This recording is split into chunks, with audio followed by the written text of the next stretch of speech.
busiest road. We are on our way to the final day of Congress. Well, at least for us, it's got another day technically, but we're leaving this afternoon. So we just crossed the busiest road ever, and now we're walking to day 3 of Congress. Hopefully it'll be a good one. I'm really excited for the first debate, so we're heading in a little earlier. I'm going to see a debate on period poverty. Should be a good one. I'm actually a little disappointed by the weather because it's been so nice and like sunny and picturesque the last few days, and today it's just a little bit cloudy, so hopefully it clears up a bit and we can get some good pictures of the dock. I know, that's what I was just looking at. A bit of a blue sky over there. A little bit. So maybe it'll clear up in the next couple of hours after we've been to the first debate and gone back to the hotel and checked out.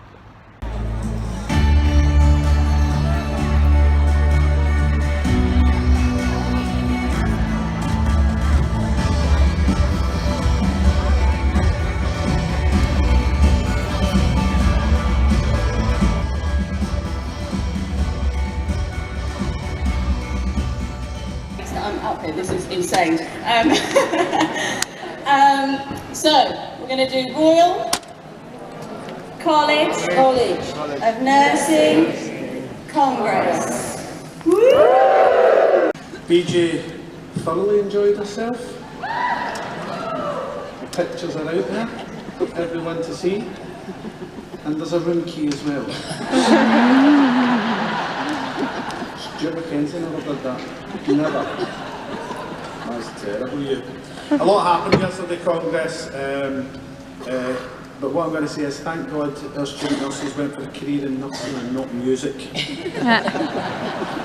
Speak, an advocate for those who need us the most.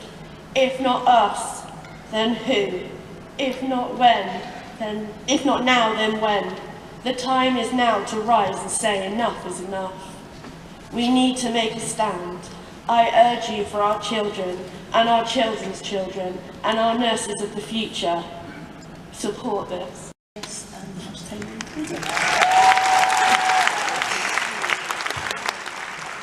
is one that really resonates quite strongly with myself.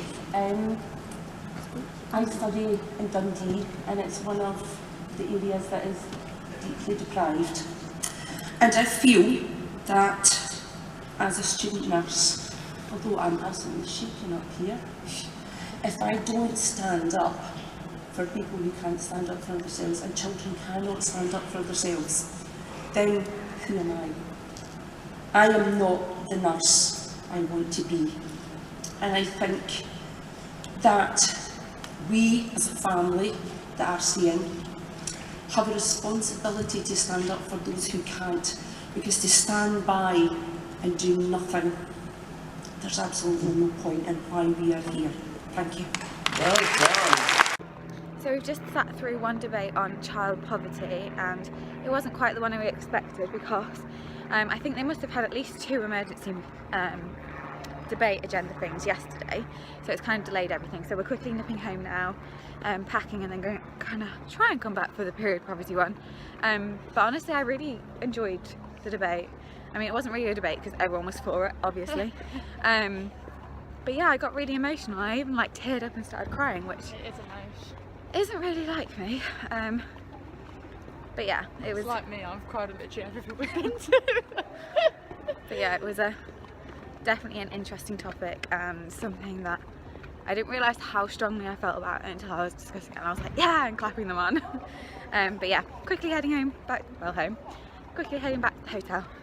I'm gonna pack, bring the suitcase back here, and then enjoy the rest of the day. It is brightening up though on the positive. It's now sunny and no clouds, so yay! And that is it, our hotel stay is done. We're all packed. Suitcase number 1, suitcase number 2. Oh, I love living. I love staying in a hotel. Yeah, it's been good. It's been nice. And 2 double beds, which was good. Anyway, we'll see you back at conference. I worked as the only advanced nurse practitioner in my practice for a good 10 years. There was no other nurse working at the same level as me. I found it very difficult to access any kind of supervision. We offered the chance to talk to GPs, but that's not the same thing. That's more like a tutorial and much less like supervision. I would support this resolution, but I would like to open it up more and kind of sort of best practice set of guidelines to help manage nurses who work in isolation and in general practice and get around some of those problems there to make it sort of some assistance and help solutions for nurses in those situations. Particularly to those of us in advanced practice. As nurses move through into advanced practice, they might be the only nurse doing the job they're doing in a hospital, neonatal advanced nurse practitioner, for instance. They need to get their clinical supervision from somebody who knows what they do, and that might be a registrar and it might be a medical consultant. So, I think this is protectionist. I think it's siloed thinking. I urge us all to get out of our boxes and out of our siloed thinking, and I'll get back in my box in a minute, but please vote against this, it's rubbish. Tick box exercise. I'm lucky in that I've had group supervision which was led by a clinical psychologist when I worked on an inpatient ward, and it was an invaluable MDT experience. Currently I have peer supervision which involves myself as a nurse, my colleague who's a social worker and my other colleague who's a psychotherapist. As well as that, I also have clinical supervision from a nurse. There needs to be more choice, not less, and therefore I think with some adjustments to this resolution that it opens the conversation about clinical supervision. We're actually heading out of the arena for our lunch break today. We've got about an hour, maybe less now.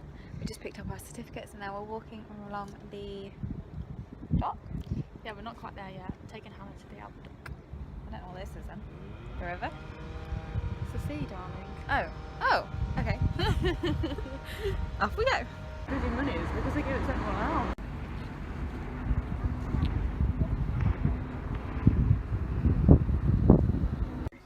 So we've come on the Liverpool Eye, which is apparently here known as the Wheel of Liverpool. I've wanted to go on it for, well, since we got here really. I've been kind of obsessed with it, as Bree's already pointed out, but we're both kind of scared of heights, so this is going to be interesting.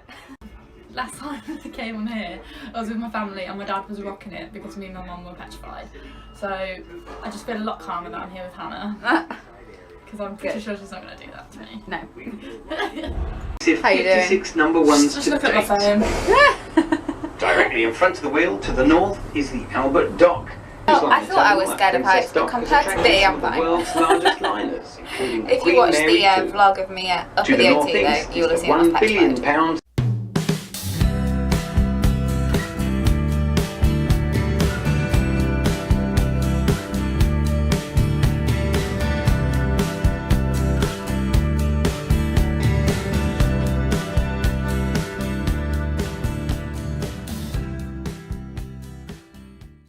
This is just a message that I want to send to the east, you Vicky will and see Sam to say Liverpool's I don't think I can cathedral. come to Alton Towers Liverpool's now because I'm Anglican actually cathedral is the petrified of largest heights. and the fifth largest in the world. Well, that was fun. Oh, okay, maybe not fun. It was a bit more enjoyable once I got into it. I just couldn't look down, like right down. What was I going to say? Oh, it was a bit scary at the end. They forgot to let us off, so they, instead of going clockwise like it had been doing, it went anti-clockwise to let us back down because it was the quickest route. So that was interesting. And now we're having a quick walk to Albert Dock because we've got half an hour before the next. Albert Dock, Albert Dock. Okay, B, it wasn't that funny. It looks nothing like a duck. Straight face. What was I saying? You keep making me forget. So yeah, we've got half an hour before the sepsis debate, and then I think that's going to be it us done for Congress, because that starts at 2:15. It'll probably finish around 3, and then we have to leave at 1:15. So yeah, that'll be it for us.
get it. So I think I got the bum end of that deal.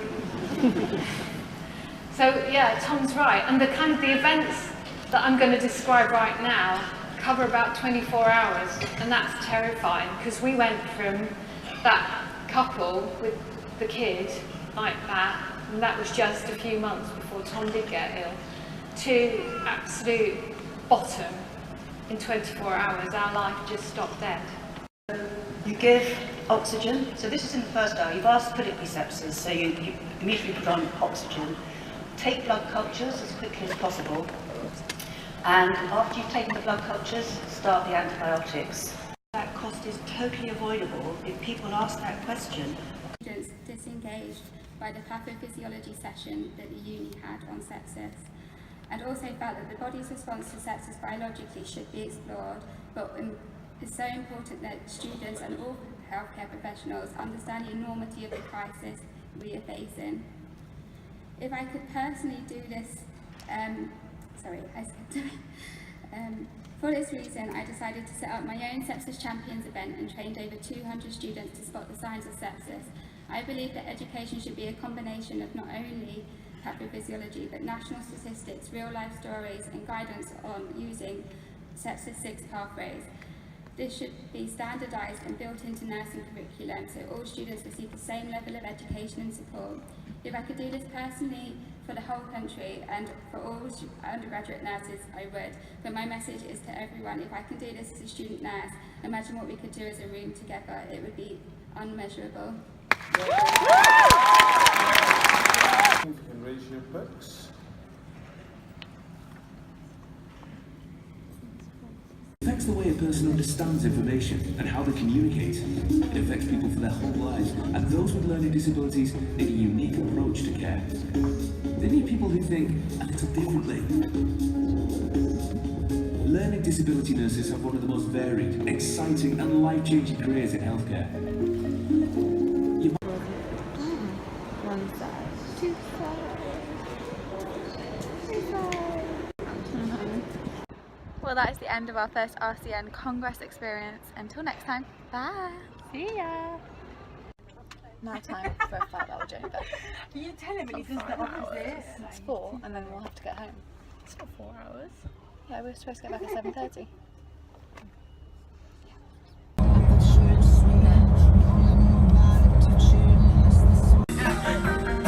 Turn it off now, please.